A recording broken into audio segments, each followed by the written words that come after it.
This is part 5 of Angular CRUD tutorial. In part 2 of this video series, we discussed performing the read operation and display the list of employees. In this video and in the next few videos, we'll discuss performing the create operation. To understand the create operation, let's build a form that helps us create a new employee. For this, we'll make use of this create employee component that we created in one of our previous videos. Along the way, we'll also discuss performing validation and displaying meaningful error messages to the user. There are two ways to create forms in Angular: template-driven forms, model-driven forms. Model-driven forms are commonly called as reactive forms. Both these approaches have their own pros and cons. For example, template-driven forms are generally used to create simple forms. On the other hand, reactive forms are used to create more complex forms. For example, if you want to add form controls dynamically or perform cross-field validation, we use the reactive forms approach. There are several other differences between template-driven and reactive forms. We'll discuss those differences in detail in a later video. In this video, we'll use the template-driven approach to build the create employee form. As the name implies, template-driven forms are heavy on the template. This means we do most of the work in the view template of the component. Now, the first thing that we want to do is design our create employee form. We want it to look like this. To keep this form simple, at the moment we only have two fields, full name and email. In our upcoming videos, we'll discuss adding the other fields like phone number, department, date of birth, etc. Also notice at the moment we only have text boxes on the form. Again, in our upcoming videos, we'll discuss working with radio buttons, checkboxes, drop-down lists, etc. We are using Bootstrap to style this create employee form. As you can see here, we've got a Bootstrap panel. Within the panel header, we have this text create employee. In the panel body, the two text boxes and their associated labels, and in the panel footer, the save button. So let's design our create employee form like this. To speed things up, I'm going to copy the panel HTML that we already have in our list employees component. Let's copy these 5 lines of code and paste it within our create employee component, and then we'll change the bits that are required. First, we need to close the panel div, so let's include a closing div there, and we also want to close this outer div, so let's include another closing div.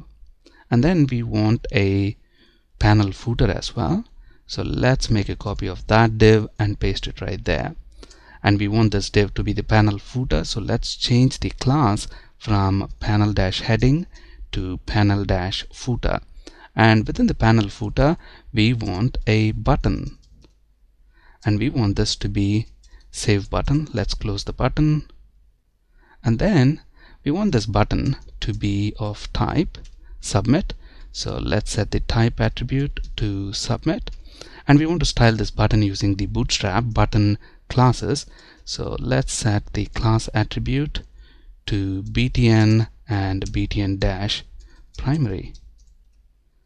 And then within the panel heading, we want to display this text create employee, so let's remove this and include create employee text. And we don't want this ng4, so I'm going to remove that altogether. Let's save our changes, and our server is running in watch mode, so the browser should have automatically reloaded. Notice we have got a panel as expected. Now we need to include those two text boxes and their associated labels within the panel body. So let's flip over to Visual Studio Code, and inside this panel body div, let's include another div element, and I'm going to set its class to Bootstrap form group class. And inside this form group, we're going to have a label and its associated input element.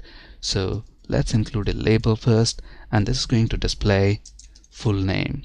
And we want an associated input element as well. So let's create an input element, give it an ID, let's call it full name, and we want a text box. So let's also set the type to text, and we're going to use another Bootstrap class to style this text box, and that class is form-control.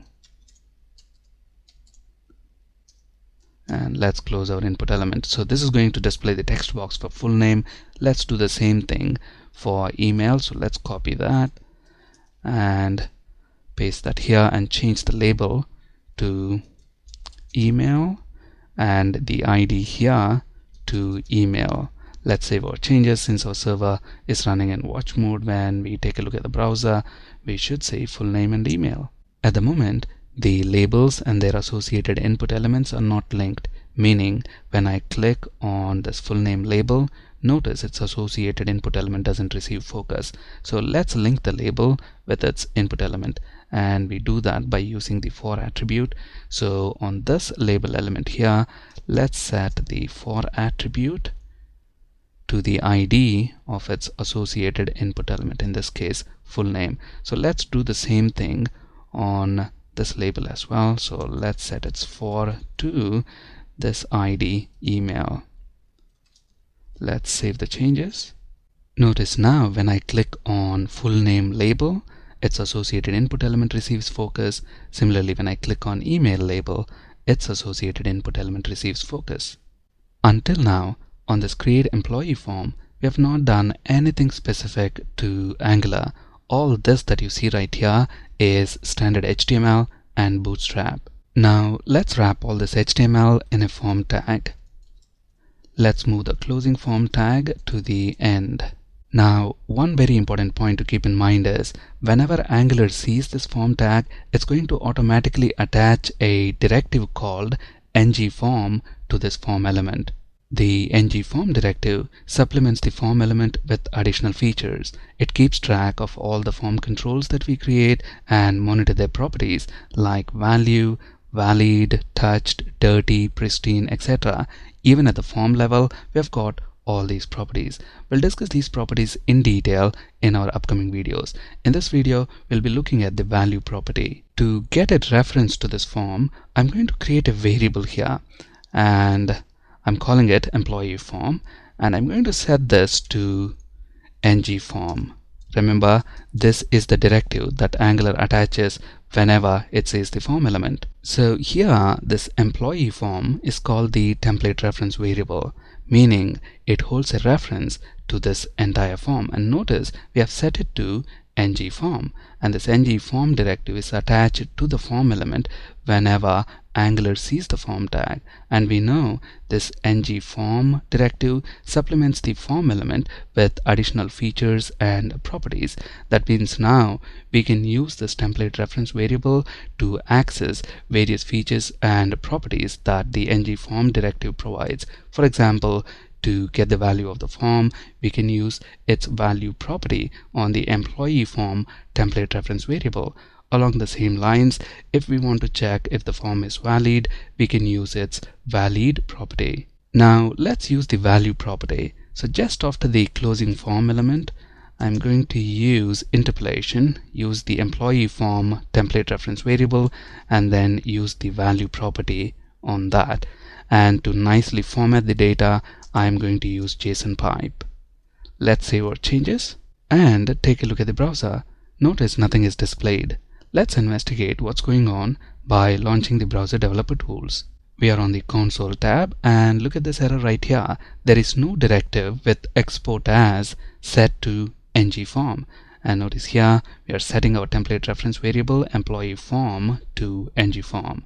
This ngForm directive is provided by the forms module, but we haven't imported that forms module yet.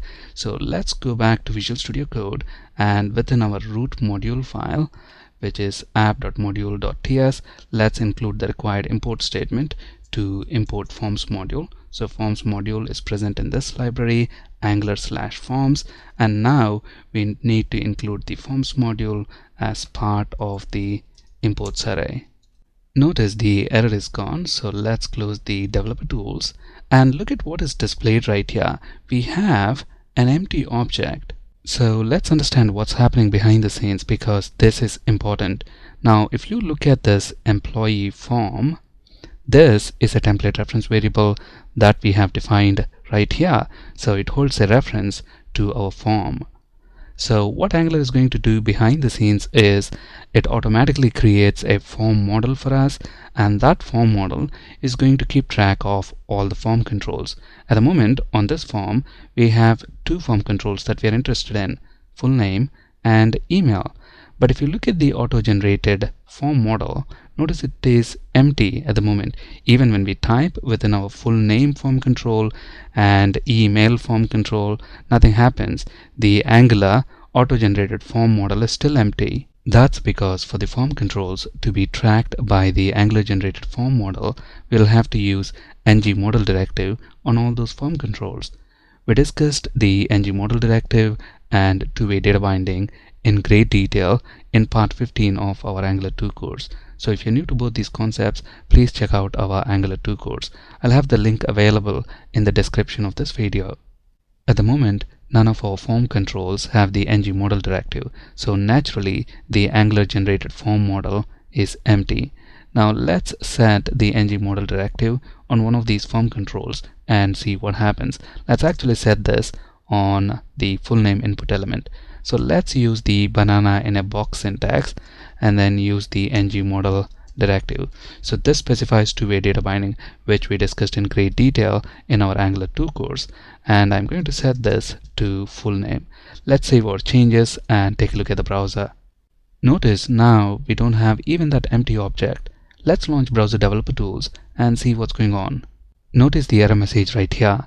If ng model is used within a form tag, either the name attribute must be set or the form control must be defined as standalone. So basically it's saying if we use this ng model directive within a form tag, then we also have to set the name attribute. So let's set the name attribute right here, and I'm going to set it to fn, short for full name, because we have got too many full names here. So let's save our changes and take a look at the browser. Notice the error is gone and we have that empty object back. Now look what happens when we type in the full name form control. We have this property called fn. This is the value that we have specified for the name attribute. So basically Angular is using the name attribute value as a property in the generated form model. We also have the value that we have typed into the corresponding form control. Now look what happens when we type in the email form control. Nothing happens. So at the moment the Angular generated form model is not tracking this email form control, and we know the reason for that. That's because at the moment on this email form control we don't have ng model directive or the name attribute. So let's define both of them on this email form control as well. Let's change the name to email, and let's also set the ng model directive to email. Now both the form controls should be tracked by the Angular generated form model. There we go. Now to make this property name more meaningful, let's use full name instead of fn, and to achieve that we know what to do. We have to change the name property value right here. So let's change this to full name, and we know this is the Angular generated form model, and to specify that I'm going to include this static text Angular generated form model. So now if we take a look at the browser, we have those changes right here. So if I type in the full name property, now we see the property name as full name instead of fn, and we also see the email as expected. Now what we want to be ultimately do is access this Angular generated form model within our component class. Once we are able to do that, we can save this data anywhere we want, be it a database table, text file, XML file, anywhere really. Accessing this form model within our component class is very simple. For that, on the form tag, I'm going to use the ng submit directive. Notice we are using event binding here. So anytime we submit this form, either by hitting the enter key or by clicking the save button. Remember, this save button is a submit button. So when we click on that, the form is submitted. So when this form is submitted, we want to call this save employee method, and to the save employee method we are passing our template reference variable. At the moment we don't have the save employee method, so let's go ahead and create that now. So in our component class, let's include save employee method. we know this method is going to receive our employee form. Let's call it EMP form, and the type of this is going to be ng form. We don't have this ng form imported yet. We'll do that in just a bit. This method is not going to return anything, so let's set the return type to void. For now, let's log the form model to the console. In our upcoming videos in this series, we will discuss calling a service to save the data to a database table. For now, let's log the form model to the console. Finally, let's include the required import statement to import ng form from Angular Forms. Let's save our changes and take a look at the browser. Let's fill in full name and email form controls. And then before we click the save button, let's launch Browser Developer Tools and then submit this form by clicking the save button. Notice we have the full name and email logged to the console as expected. Now let's log the entire employee form and see what happens. At the moment, we are logging the value property of the employee form. Let's knock off that and log the form itself. Let's fill in these two form controls. And before we submit this form, remember at the beginning of this video, we discussed that this ng form directive supplements this form element with additional features and properties like dirty, touched, valid, value, etc. Now when we submit this form, we should see all those properties. Now let's make some more room right here, and if we look at this ng form, since we have modified the data within the form controls, notice the dirty property is set to true, and if we scroll down a bit, we can see the touched property set to true because we have touched the form controls. And if we scroll down a bit, we can see the value property, it's an object, and if we expand that, we can see the two properties, email and full name, and we have our valid property right here. At the moment it is true because we don't have any validation rules, so both the form controls have passed validation, so the form is also valid. So all these properties are very useful for performing validation. We'll discuss validation in our upcoming videos. We'll also discuss working with checkboxes, radio buttons, drop-down lists, etc. So please stay tuned. Thank you for listening and have a great day.